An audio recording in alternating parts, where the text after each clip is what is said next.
सामने आया। 18 साल की हिंदू से अपनी पैदाइश मजहब छोड़ने की कस्में खिलाई गई और ये सब हुआ कैमरे के सामने। मैं अपने पैदाइशी खानदानी मजहब को छोड़कर इस्लाम मजहब सच्चे दिल से कबूल करती हूँ और अपने पुराने मजहब से तौबा करती हूँ। तौबा मैं गवाही देती हूँ अल्लाह के सिवा कोई इबादत के लायक नहीं। दरअसल लड़की जब 7वीं में पढ़ती थी और सिर्फ 14 साल की थी तब उसे एक मुस्लिम लड़के मौसम अंसारी से प्यार हो गया। लड़की का आरोप है कि लड़के ने कोल्ड ड्रिंक में नशीला पदार्थ मिलाकर उसके साथ शारीरिक संबंध बनाए। उसके बाद वो छोड़ देने की धमकी देकर लगातार उसके साथ शारीरिक संबंध बनाता रहा। जब वो 18 साल की हो गई यानी कि बालिग हो गई तो 22 अगस्त को लड़का उसे शादी के लिए भगाकर काजी के पास ले गया। उसे बताया गया कि वहां शादी की रस्में होंगी। काजी ने जो भी बोला वो उसे दोहराती रही, लेकिन जब उसे बाद में पूजा करने से रोका गया, नमाज पढ़ने के लिए बोला गया, तब उसे सारी असलियत समझ में आई। बोला कि शादी हो रहा है तो हमको लगा कि शादी में ऐसे ही बोला जाता है वो लोग में, तो हम भी बोलते गए, लेकिन बोले तो उसके बाद हमको पता चला कि वो धर्म परिवर्तन करवा रहा था, इस्लाम कबूल करवा रहा था वो हमको। कुछ नहीं, उसका फैमिली वाला तो बोलता था कि तुम अपना पूजा वूजा नहीं करना है, कुछ नहीं करना है, ये सब बस वही तुमको नमाज पढ़ना है, हिंदी का बुक ले देंगे तुमको, उसी से पढ़ के तुमको सीखना है, वही करना है। लड़की के परिजनों की शिकायत के बाद लड़की का 164 के तहत बयान दर्ज कर लिया गया है। लड़की की मां का आरोप है कि दबाव डालकर लड़की को बयान दिलवाया गया। अब लड़की की मां दोबारा बयान दर्ज करवाने की मांग कर रही है। का जो बयान हुआ था मेरे सामने नहीं हुआ है, वो फिर होना चाहिए मेरी बेटी के साथ, क्योंकि उसका घर में था, वो लोग को दबाव डलवा करके ला करके उससे बयान लिया है। लड़की का आरोप है कि वो अनुसूचित जाति की है और लड़के के परिजनों ने उसकी जाति को लेकर अपमानजनक टिप्पणियां भी की। अब इस मामले में राजनीतिक दल भी कूद पड़े हैं। बहुत ही शर्मनाक है जिस तरीके से यहाँ की झारखंड की बेटियों का धर्मांतरण करा के उनके ऊपर धर्म विशेष की आस्था को थोपने की कोशिश की जा रही है। हमें तो ये भी सूचना मिली कि प्रतिबंधित मांस खिलाने की कोशिश की गई थी। आरोप यह भी है कि शादी के बाद लड़की को प्रतिबंधित मांस खाने के लिए दबाव बनाया गया। हिंदू धर्म को लेकर गाली भी दी गई। इसलिए बहस के शो बताना तो पड़ेगा में हमारा आज का सवाल क्या है, ये जान लेना बेहद जरूरी है। क्या धर्म परिवर्तन के लिए हिंदू लड़कियों को फंसाया जाता है? क्या उनको टारगेट किया जाता है? ये बेहद अहम सवाल है और सवाल के साथ हम अपने मेहमानों के साथ चर्चा करेंगे और एक खास पैनल हमारे साथ मौजूद है। इंट्रोडक्शन आप सभी खास मेहमानों का यहां पर करवा देते हैं। सामाजिक कार्यकर्ता माया सिंह जी हमारे साथ मौजूद हैं, पंडित अजय गौतम जी हमारे साथ मौजूद है, अंबर जैदी जी हमारे साथ मौजूद है। आप सामाजिक कार्यकर्ता हैं, महिलाओं की बेहतरी के लिए आप आवाज उठाती हैं। हाजिर खान जी हमारे साथ मौजूद हैं, आप इमाम काउंसिल ऑफ इंडिया से जुड़े हुए हैं। अब्दुल हमीद नौमानी जी हमारे साथ इस वक्त स्टूडियो में मौजूद है, जनरल सेक्रेटरी है आप ऑल इंडिया मुस्लिम मजलिस मोर्चा के। और आचार्य विक्रमादित्य जी भी हमारे साथ मौजूद हैं, आप हिंदू धर्म गुरु हैं। पीड़ित की मां भी इस वक्त हमारे साथ मौजूद हैं। आप सभी का बहुत बहुत स्वागत है। शुरुआत यहां पर अब्दुल हमीद नोमानी जी मैं आपके साथ करूंगी, हालांकि पीड़िता की मां से भी पूरी बातचीत हम यहां पर करेंगे, लेकिन आपसे यहां पर जानना चाहते हैं क्या एक काजी का फर्ज ये नहीं बनता कि अगर धर्म परिवर्तन करवाया जा रहा है तो सामने वाले को कम से कम ये तो पता होना चाहिए कि मजाक में वो धर्म परिवर्तन यहां पर करवा देंगे? देखिए, जबरदस्ती या धोखे से धर्म परिवर्तन कोई कराता है या करता है तो वो इस्लामी शरिया कानून में वो मान्य नहीं है, उसको मुस्लिम नहीं माना जाएगा। चूंकि देश जो है न कुरान के हिसाब से चल रहा है न जो है मनुस्मृति और गीता के हिसाब से चल रहा है। यहाँ का संविधान और कानून बिल्कुल बना हुआ है जो धर्म से परे जाके जो है शादी विवाह जो है मुस्लिम लड़कियां भी कर रही है, हिंदू लड़कियां भी कर रही है। तो ये जो सिविल मैरिज एक्ट है उसके तहत जो है वो शादियां होती है। हाँ, मैं नहीं मानता हूँ ये जो है लव जिहाद है। जिहाद जो है बहुत ही पवित्र जो है शब्द और परिभाषा है, इससे जोड़ना बिल्कुल गलत है। पवित्र छोड़ा कहाँ पर है? इतना दबाव अगर नजर आता है मोहब्बत के नाम पर तो फिर पवित्रता बच कहाँ पर जाती है? ये तो हमारे और आपके लिए हो जाती है। ये बिल्कुल गलत है। मैं बिल्कुल हिंदू मुस्लिम दोनों से ये कहूंगा, क्योंकि इसको लेके जो है निरंतर जो है विवाद चल रहा है, इसलिए जो है की मां भी हमारे साथ में मौजूद है, दोनों हमारे साथ में मौजूद है। हम आपसे यहाँ पर जानना चाहेंगे क्या कुछ आपकी बेटी पर बीती? हम हम चाहेंगे जी हिंदुस्तान के जरिए आप वो यहां पर जरूर हमें बताएं, हमसे साझा करें वो बात।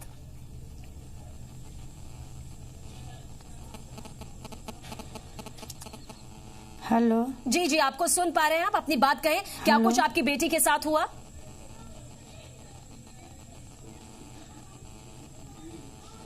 मेरी बेटी को जबरदस्ती हर चीज में वो मतलब दबाव डालता था, प्रेशर बनाता था, लड़की बोल नहीं पाती थी।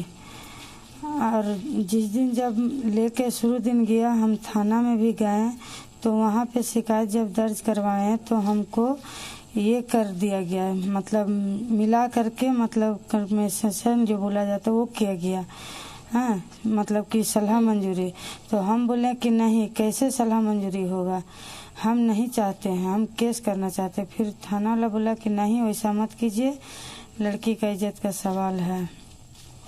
फिर जब वहाँ पे हो गया, रात में जब आया तो क्या क्या कि मतलब क्या बंदूक बोलता है उसको दिखा करके बोल रहा है।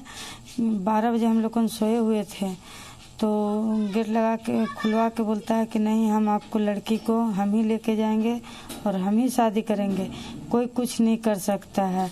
साला नीचा जात धोबी और बड़का अपने आप को ही समझता है, हम मुस्लिम में कर लेंगे तो ऊंचा बना देंगे, तुम लोगों तो नीच जात हो धोबी, ऐसा बोल रहा था। हमारा धर्म लेके गाली भी दिया था। बिल्कुल, आपसे यहाँ पर ये भी जानना चाहेंगे, क्या पुलिस वालों की तरफ से आपको पूरी मदद यहाँ पर मिली?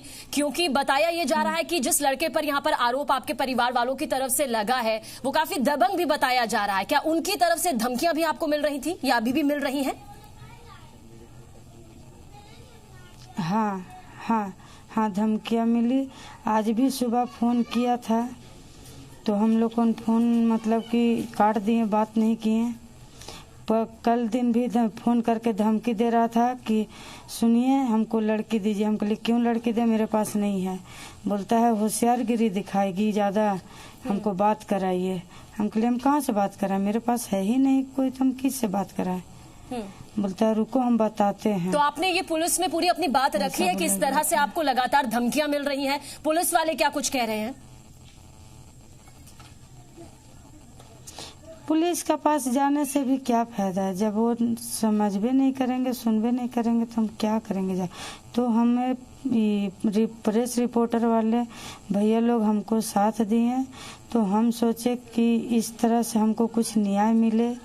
हाँ, हम सुख शांति से अपना बच्चे को लेकर के रहें, हमारे साथ कोई तरह का दिक्कत ना हो, कष्ट नहीं, बिल्कुल आपको यहाँ पर किसी भी तरह से डरने की जरूरत नहीं है। सब आपके साथ में है। मेरे साथ एक बेहद खास पैनल मौजूद है और आपको लेकर चर्चा इसलिए ही हो रही है ताकि पूरी तरह से आपको इंसाफ मिल सके और देश की किसी भी बेटी को इस तरह का सामना यहाँ पर मोहब्बत के झांसे में आकर ना सहना पड़े। आपके पास हम दोबारा से आएंगे। अंबर जैदी, यहाँ पर आपसे जानना चाहेंगे, आप एक मुस्लिम महिला है, मुस्लिम महिलाओं के लिए आप लगातार आवाज भी उठाती हैं, लेकिन बात जब इस तरह के मामलों के सामने आती है जहां पर वो महिला डरी हुई है, उसे उम्मीद है कि सामाजिक कार्यकर्ता, प्रेस से जुड़े जो लोग हैं वो यहां पर मदद करेंगे। जबरन धर्म परिवर्तन करवा दिया जाता है। देखिए, जबरन धर्म परिवर्तन अगर किसी का हो रहा है तो वो सरकार की और सिस्टम की जिम्मेदारी बन जाती है। ऐसे भी जितने भी प्रकरण है उनके ऊपर संज्ञान लेने की। वो बता रही हैं कि पुलिस के पास वो जाना नहीं चाहती है पुलिस, जबकि पुलिस ही कर सकती है। हमारे जैसे लोग तो सिर्फ आवाज उठा सकते हैं और आगे उनकी बात ला सकते हैं, चाहे आप हो या हम हो।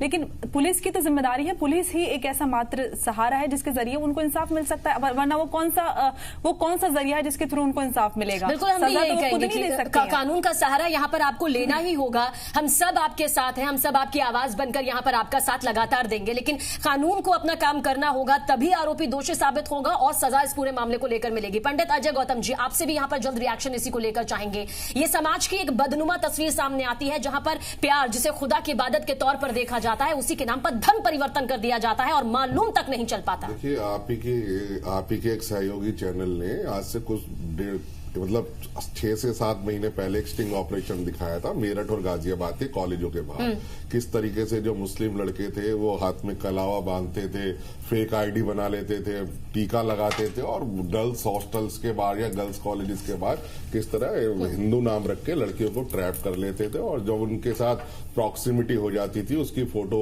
के जरिए उनको ब्लैकमेल करके और बकायदा उनसे उनका एक रेट तय था। वहां की जो मदरसे थे उन्होंने बकायदा ये था कि अगर लड़की जाट की है तो इतने पैसे आपको मिलेंगे, बणिये की इतने की मिलेंगे और आप ब्राह्मण की है इतने लड़के मिलेंगे।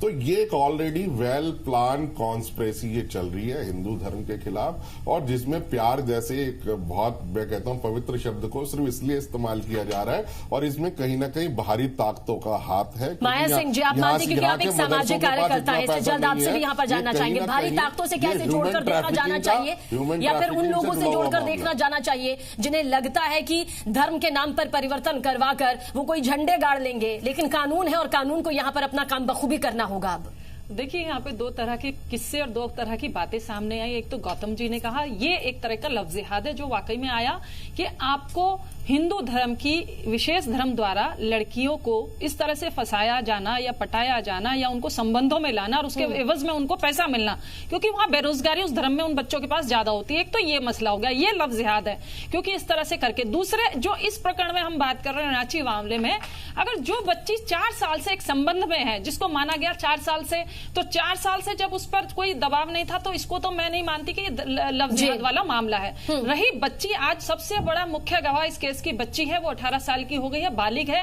अगर वो 164 का बयान अगर उसने अपनी मर्जी से एक जज के सामने दिया है तो वो सबसे बड़ा बयान माना जाता है, चाहे हम लोग उसमें अपनी कुछ कैलकुलेशन लगाएं, चाहे उसकी माताजी कुछ कहें, क्योंकि अक्सर माँ बाप जो होते हैं अपने बच्चों को प्रेशर में लेने के लिए इस तरह के बयान वगैरह होते हैं।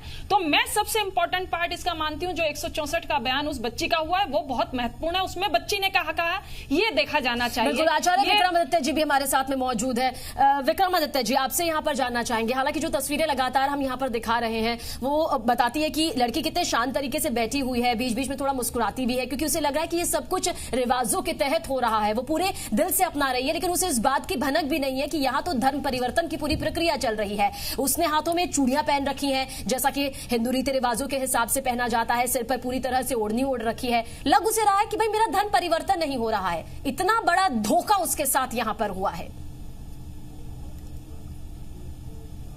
देखिए, ये बहुत खतरनाक स्थिति है इस देश की। आज नहीं, ये तो असेंबलीज में भी इस बात पे कई बार कई बयान आ चुके हैं और केरल के अंदर तो स्पेसिफिकली 2 साल पहले वहां के सीएम के सामने इस तरह के डाटा पेश किए गए थे कि जिसमें 2006 से लेकर 2012 के बीच में करीब 7,000 केस रजिस्टर्ड किए गए थे जिसमें लोगों को जबरदस्ती जबरन किसी न किसी कारण से लव जिहाद के कारण से इस्लाम में कन्वर्ट कराने का प्रयास किया गया था। वहीं 2011 से 2015 के बीच में 5,700 केस क्रिश्चियनिटी से कन्वर्जन करके इस्लाम में कन्वर्ट कराने के किए गए थे। तो ये बहुत खतरनाक स्थिति है। उन तमाम केसों में से करीब 35 जो 76% लड़कियां हैं वो करीब 35 साल से कम की उम्र की थी और वो गायब है। मतलब इतना खतरनाक स्थिति इस देश में बन रही है। ये असेंबली में प्रेजेंटेड डाटा है और जिस प्रकार से ये केस दिखाई दे रहा है मुझे तो लगता है कि पॉस्को के अंदर और साथ साथ एसटी एक्ट के अंदर दोनों में ये बहुत अहम बात आपने यहाँ पर कही है। आज़िर खान साहब, आपसे यहाँ पर जानना चाहेंगे, 18 साल के होने पर उसका धर्म परिवर्तन करवा दिया जाता है उस बच्ची का बगैर उसको मालूम चले, लेकिन ये आपको लगता नहीं है कि बेहद गंभीर मामला है, न सिर्फ लव जिहाद के तौर पर बल्कि कानूनी तौर पर भी, यानी कि 14 साल से उस बच्ची के साथ अगर आप शारीरिक संबंध बना रहे हैं तो ये किसी रेप से कम नहीं है। देखिए, बात यह है कि इस्लाम में जब किसी का निकाह होता है तो निकाह होने से पहले उससे कलमा पढ़ाया जाता है, नहीं तो निकाह नहीं होगा। किसी गैर मुस्लिम से किसी मुस्लिम का निकाह नहीं हो सकता। निकाह जब होगा जब वो कलमा पढ़ेगी, ईमान लाएगी, वो उस प्रतिक्रिया की शुरुआत है। लेकिन देश के, हिंदुस्तान के मैं महिलाओं से, लड़कियों से, चाहे वो हिंदू हो या मुसलमान हो, ये कहना चाहूँगा कि अगर आप अपनी शादी करना चाहते हैं, प्यार करना चाहते हैं, लव करना चाहते हैं तो अपनी कम्युनिटी के लोगों से लव कीजिए जिससे कि लव जिहाद का मसला ना हो। लेकिन हमें भटकाने के लिए, कभी लब जिहाद, कभी गाँव कशी। खान साहब, ये आप अलग ही बात यहाँ पर कर रहे हैं, हालांकि हमारा मुद्दा ये बिल्कुल नहीं है। यहाँ पर हर किसी को हिंदुस्तान में अपना जीवन साथी चुनने का अधिकार है, आप किसी भी धर्म में यहाँ पर चुन सकते हैं। नहीं, लेकिन अगर हिंदू लड़की कोई मुसलमान से प्यार करेगी या मुसलमान लड़की को, सर मोहब्बत ऐसी ही तो होती है खान साहब, यहाँ पर ये देखकर तो नहीं होती ना कि धर्म क्या है। हम तो बस ये कह रहे हैं कि धर्म के नाम पर धर्म परिवर्तन नहीं होना चाहिए, जबरन मोहब्बत होगी, किसी भी हालत में निकाह नहीं होगा। अगर इस्लामिक पॉइंट ऑफ व्यू से निकाह किसी से करना होगा तो उसे कलमा पढ़ना होगा। नहीं, आप कैसे कह रहे हैं कि धर्म परिवर्तन यहाँ पर जरूरी है? धर्म परिवर्तन तो तब होगा ना जब आप उस आस्था के साथ उस परिवर्तन को मानेंगे। इस तरह से जबरन तो नहीं किया जा सकता खान साहब, ऐसे जबरन नहीं किया जा सकता किसी का धर्म परिवर्तन। और ऐसा कैसे हो सकता है कि आप वहाँ बैठकर ये कह रहे हैं कि हम सब अपने ही अपने धर्मों में शादी संबंध ताल्लुकात रख सकते हैं? ये एक अलग ही बयान आपकी तरफ से आ रहा है खान साहब। धोखा और जबरन जो है धर्म परिवर्तन इस्लामी शरिया कानून में मान्य ही नहीं है, किसी को वो मान्य नहीं है इस्लामी शरिया में। धोखा और जो है जबर से धर्म परिवर्तन क्यों करते हैं? मैं तो ये समझती हूँ जितने मौलवी होते हैं अजय गौतम जी वहाँ पर ये कह रहे हैं, खान साहब कह रहे हैं कि भाई आपको मुसलमान बनना ही पड़ेगा। अगर आप उस शादी के लिए यहाँ पर गए होते हैं तो आपको बनना ही पड़ेगा। हिंदुस्तान में ना हिंदू धर्म तो हमारा हिस्सा है। सवाल ये है, कॉन्स्टिट्यूशन में एक प्रोविजन है, अगर दोनों लड़का लड़की अलग अलग धर्म के हैं, किसी भी धर्म के हैं, स्पेशल मैरिज एक्ट के अंदर उसका रजिस्ट्रेशन करा सकते हैं। जबरदस्ती क्या उसको वहाँ पर धर्म से कोई लेना देना नहीं है ना। अगर एक हिंदू लड़की एक मुस्लिम लड़के से शादी करती है तो क्या वो अपने धर्म को साथ लेकर नहीं चल सकती? धर्म से कोई लेना देना नहीं धर्म से कोई लेना देना नहीं। लेकिन जो बात उन्होंने कही है एटलीस्ट की शादी करने के पीछे मकसद ही है, उसके पीछे मकसद ही ये है।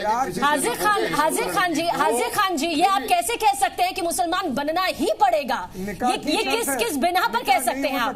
निकाह नहीं पढ़ाया जा सकता, निकाह नहीं है, वो इस्लाम में मान्य ही नहीं है। आपसे कहा किसने कि आप निकाह पढ़ाइए? अगर दो व्यक्ति साथ रहना चाहते हैं हिंदू कानून या मुस्लिम कानून के अनुसार, उसके अलावा भी एक प्रोविजन होता है मौलवी साहब कि आप कोर्ट में जाएं, अपनी शादी रजिस्टर कराएं। लेकिन उस लड़के के ने अगर उस बच्चे के साथ अगर यदि आपको लगता है कि हाजिर खान जो कह रहे हैं वो गले से वाकई नीचे उतरता है,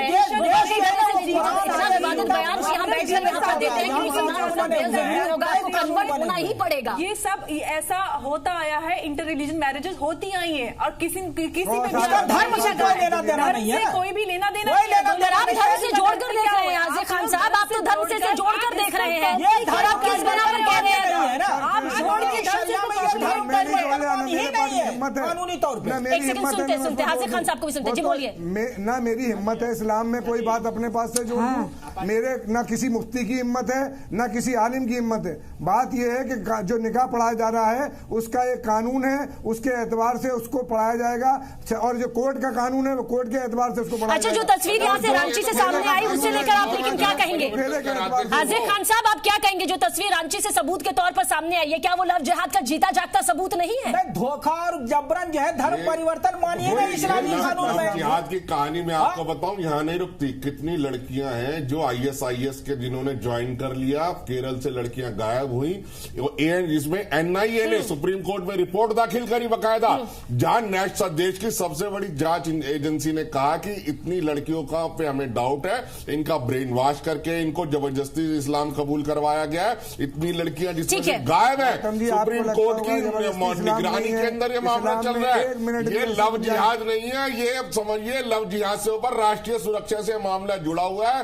ये इस लड़कियों को बरगला क्या कुछ आप कहेंगे अब इस मामले को लेकर? जो एक जीता जागता सबूत रांची से हमारे पास में आया है और कोई पहला सबूत नहीं है, इससे पहले भी तमाम मामले सामने आ चुके हैं, पीड़िता सामने आई है, कभी आप उनकी आवाज बनकर तो सामने नहीं आते हैं, या कह रहे हैं कि मुस्लिम बनना ही होगा। रह रही है हिंदुओं के यहाँ फेरे फेर के ले रह रही है, जिसकी मर्जी है जब निकाह करती है किसी लड़की से तो फेरों के साथ भी निकाह कराया जा रहा है। मुस्लिम लड़की भी करती है, हमारे सामने तमाम एग्जाम्पल। मैं कह रहा हूँ खान साहब, लड़कियों का ब्रेन वॉश करके कितनी लड़कियों ने PFI ज्वाइन कर लिया। अपनी ये नेशनल इन्वेस्टिगेशन एजेंसी की रिपोर्ट है, मेरी रिपोर्ट नहीं है। 14 साल की जो लड़कियां होती है ना, वो बच्चियों की श्रेणी में आती है, उन्हीं का तो ब्रेन वॉश किया जाता है। मोहब्बत का झांसा और कहते किसे है?